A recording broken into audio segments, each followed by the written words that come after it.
Ma'am doctor साहब आप ये बताएं कि क्या मतलब दो ही ये बड़े फैक्टर हैं और इसीलिए हम इतना चेंज देख रहे हैं ऋचा जी, कि एक तो खान पान बदल गया और दूसरी लाइफस्टाइल बदल गई, या कोई और कारण भी है? देखिए इसमें तो कोई शक की बात नहीं कि अब जैसे 30 साल पहले हिंदुस्तान था या 40 साल पहले, वो आज नहीं रह गया। पूरी तरह से लाइफस्टाइल चेंज हुई है, पूरी तरह से खान पान भी चेंज हो गया है, तौर तरीके चेंज हो गए खान पान के।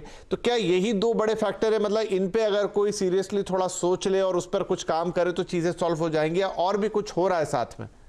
और भी बहुत इंपॉर्टेंट फैक्टर्स हैं, जैसे डायबिटीज, सॉरी ओबेसिटी में जेनेटिक रोल भी है। It's a polygenic disease, not single gene, कई एक जीन की बात नहीं है, कई सारे जीन्स हैं जिनका इंटरप्ले होता है। It is actually an interplay between environment and your genetic structure, जिसके चलते ओबेसिटी होती है। कई बार हम देखते हैं कि कई फैमिलीज में डायबिटीज होती, ओबेसिटी होती है, तो ऐसे लोगों को these people are carrying genes for obesity, तो इनको ज्यादा रिस्क होता है वजन ज्यादा बढ़ने का। तो कई लोगों को हम देखते हैं कि जो बहुत कोशिश कर रहे हैं और फिर भी वेट मेंटेन करना बहुत मुश्किल होता है, और कई लोगों में लीननेस के जीन्स होते हैं, वो कोशिश नहीं भी कर रहे हैं और तब भी उनका वजन नहीं बढ़ता है। सो जेनेटिक डिफरेंसेस बहुत हद तक रोल प्ले करते हैं, हमारे अंदर जेनेटिक चेंजेस भी आ रहे हैं।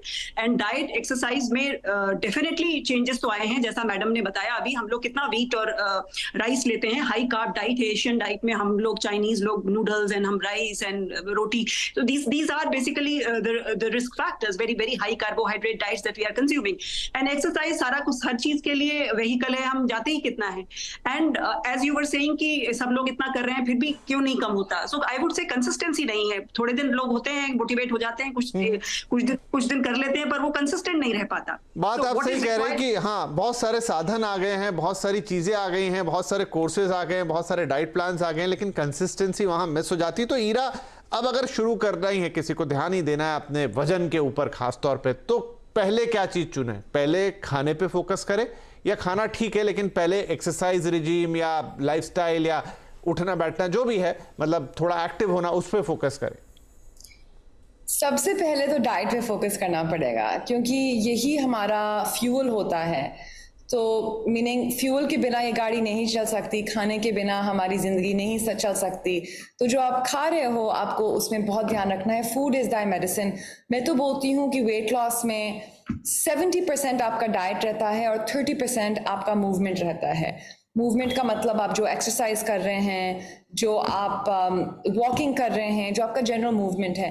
और इतना मुश्किल होने की ज़रूरत नहीं। लोगों को लगता है कि अरे मुझको जिम जाना पड़ेगा, ये करना पड़ेगा, वो बिल्कुल एक्चुअली नेसेसरी नहीं है।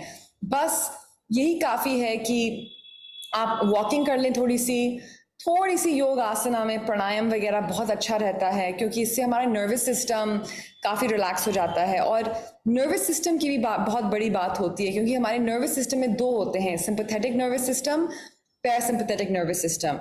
और जब हमारी बॉडी रेस्ट में होती है तो फिर वो ज़्यादा अच्छे से खाने को डाइजेस्ट करती है, खाने को मेटाबोलाइज करती है। जब वो स्ट्रेस पे रहती है तो क्या होता है कि इसमें हम लोग बिल्कुल, हमारा मेटाबॉलिक सिस्टम बिल्कुल फ्रीज हो जाता है, नर्वस सिस्टम बिल्कुल फ्रीज हो जाता है, और वो खाना पचता ही नहीं है। तो इसलिए जो हमारी पाचन शक्ति है, इसमें भी हमको ध्यान रखना है।